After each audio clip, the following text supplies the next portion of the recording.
Hello, friends. I hope you and your families are doing good. I welcome you all to this new series of Shadi Samriddhi Guidance SSG, that is, Study SFM with me, Priyanka Purohit. If you like the content, please like, share, comment, and subscribe to the channel for more such videos. Now, let us look into the next question, which is question number 12. JK Limited, an Indian company, has an export exposure of JPY 10 million receivable on 31st August 2014. Japanese yen यानी कि JPY is not directly quoted against Indian rupee. The current spot rates are given.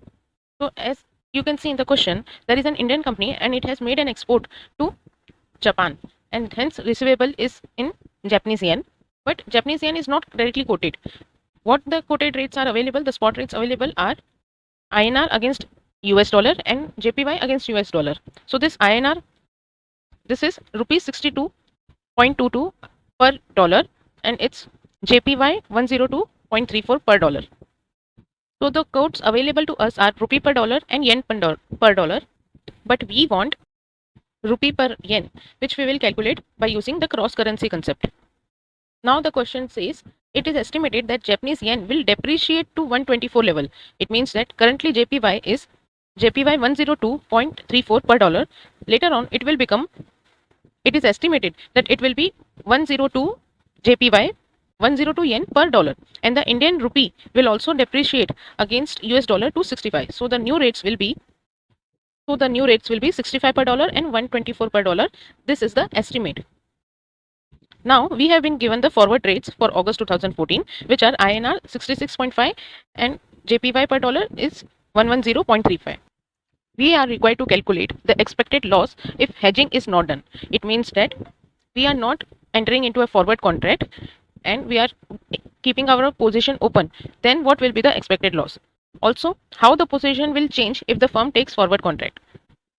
This is the first part of the question, and the another part is a separate question which states that if the spot rates as on 31st August 2014 are INR 66.25 per dollar and JPY 110.85 per dollar, then we have to mention, is the decision to take forward cover justified. So first we will do this first part and then we will move on to the second part. In entire question you have to consider that you have to apply the concept of cross currency first and then you can compare the rates. So now let us start with question number 12. In question number 12, as you can see, the quotes are given. The question has mentioned the quotes in the form of INR per US dollar is equal to rupees 62.22. So as you can see, also here it is mentioned that it is rupees 62.22, but if you notice on this also, it states that it is given INR per US dollar. This is not written as, this is not equal to INR per USD. These are the actual the ISO codes, but here they have not followed any particular code. Also they have not written it as rupee per dollar, so this cannot be read. In this case we will be reading it as USD per INR, and in this case, that is from right to left we read it, and in this case we read it at rupee per dollar, that is from left to right. So my main point is that this is not a standard format of presenting the exchange rate. Also the next exchange rate which we have been given is JPY per US dollar. Again this is not an ISO format, correct format, and they have mentioned the rates also, that is JPY is equal to 102.34. So in the entire question revolves around rupee per JPY. So we need to find out the rates of rupee per yen, and we can calculate these rates by using the formula for cross currency rates. If you are not aware or not clear about the cross currency concept, you can check out the video which I will be sharing in the description box, which is a detailed video, that is the concepts video. So now by using the concept of cross currency, we will compute the rates. As you can see, the rate of rupee per USD is given to us. This is rupee per dollar and this one is yen per dollar. But in cross currency we will be requiring the rate of dollar per yen, so as to cut this both the dollars in the numerator and denominator, and we will be remaining with the rupee per yen. This question doesn't mention two-way quotes, that is bid and ask are not given in the question, so this rate will be considered only. And since we need dollar upon yen and we have been given yen per dollar, we will just reverse it. So these are the rates given as on the rates on date of export. So we will find out the exchange rate of rupee per yen as on the date of export, which comes as rupee upon dollar, that is 62.22. This will be multiplied by 1 upon this, that is yen per dollar, which is 102.34. So the rate of rupee per yen as on date of export will be 62.22 divided by 102.34, which comes to, this can be rounded off to 0.6080 per yen. So this is the rate on date of export. Similarly, we will find out the expected rate which we are expecting, that is rupee 65 per dollar and it's yen 124 per dollar. So the rates for rupee per yen will be 65 multiplied by reciprocal of this 124. This will give us rupee per yen rates, which comes to 65 divided by 124, that is 0.5242 per yen. Also we will compute the forward rate. Forward rate when rupee per dollar is 66.50 per dollar, whereas yen per dollar is 110.35 per dollar. So the exchange rate of rupee per yen in this case will be 66.50 multiplied by reciprocal of this, which comes as 66.50 divided by 10.35, it is 0.6026 per yen. Also it is mentioned in the question that we have to look from the perspective of JKL Limited, which is an Indian company and it has exported goods in, let us say, Japan only. So it has a receivable of yen 10 million. So as you can see, on the date of export, the rates were 0.6080, means for 1 yen we will be receiving this much rupees, but our expected rate is coming to lower, that is it's less than the date of export. So as you can see that we are expecting a loss. Also the forward contract rate which is available is of 0.6026, whereas today as on the date of export it is 0.6080. So in this case also you can see that even after entering into forward contract we are facing a loss only than the date, because the rate which is available on the date of export is much more than the rate we are expecting, as well as the rate which forward contract will give us, fetch us.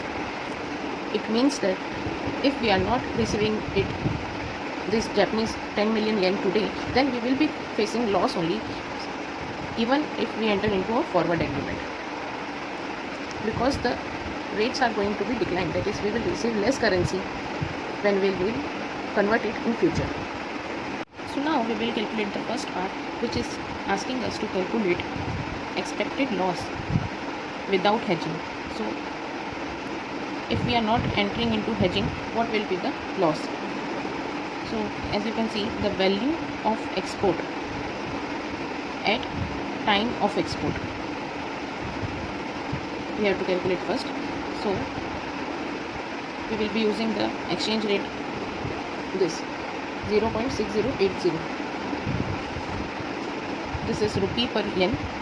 So we will multiply only, since we have the other currency, that is of yen 10 million. So this will give us the receipts of rupees 60,80,000. So at present, on the date of export, the receipts were 60,80,000. But we are expecting the payment, expected payment, that is expected receipts are rupee. We are expecting an exchange rate of 0.5242. So we will again calculate receipts. So when we will multiply the receipts using the expected rate, we get the receipts of rupees 52,42,000. So it means that we are expecting a loss of, expected loss is of rupees, this we have to subtract. The expected loss is 8,38,000. So this is the loss, that is 8,38,000 without hedging. Now we will compute the loss, if any, under forward contract. That is, when we hedge, what will be the loss. So again, the receipts, we have to compare it with the value of export at the time of receipt only. So initially the receipts will be at time of export. The receipts are this 60 lakhs 80,000. Now we will subtract the forward rate receipts, that is at the rate of 0.6026 into 10 million yen. This will give us the value as 60 lakhs 26,000. So now, even now we are suffering or facing a loss only, but the loss is just of rupees 54,000. So now, if we don't hedge ourselves, the loss will be of 8,38,000, because it is our expectation that the rates will be this. But if we enter into a forward agreement, then our loss will be restricted or reduced to just 54,000. Now we will look into the next part of the question, which states that if the spot rate as on August 31st 2014 are rupee per dollar, it's rupee 66.25, whereas yen per dollar, the rates are 110.85. If the spot rate turns out this, we have to justify whether the decision of forward cover is justified or not, because in the last case, since the loss was reduced by taking forward cover, then by looking into first part of the question or the answer, we can state that forward cover is good. But now we have to state that if spot rate turns out to be this, what will be the status. So first of all, we have to find out the rupee per yen rates, that is 66.25, which will be multiplied by reciprocal of this, which comes to rupee 0.5977 per yen. So this is the exchange rate. So now we will compare the receipts. So the receipts at the time of export, receipts at time of export were rupees 60 lakh 80,000, whereas receipts at spot as on 31st August using this rate will be 0.5977 multiplied by 10 million yen, which comes to rupees 59 lakhs 77,000. So again, the receipts are lower than the rate, than the receipts which can be received at the time of export. So this loss will be of rupees 1,03,000. So as you can see, if we enter into forward contract, the loss will be just 54,000.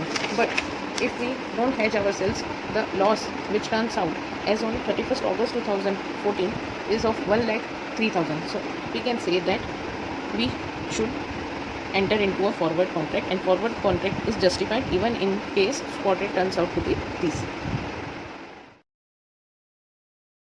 Thank you so much for watching the video till the very end. I hope your concept got cleared. If you like the video, please hit the like button and subscribe to the channel.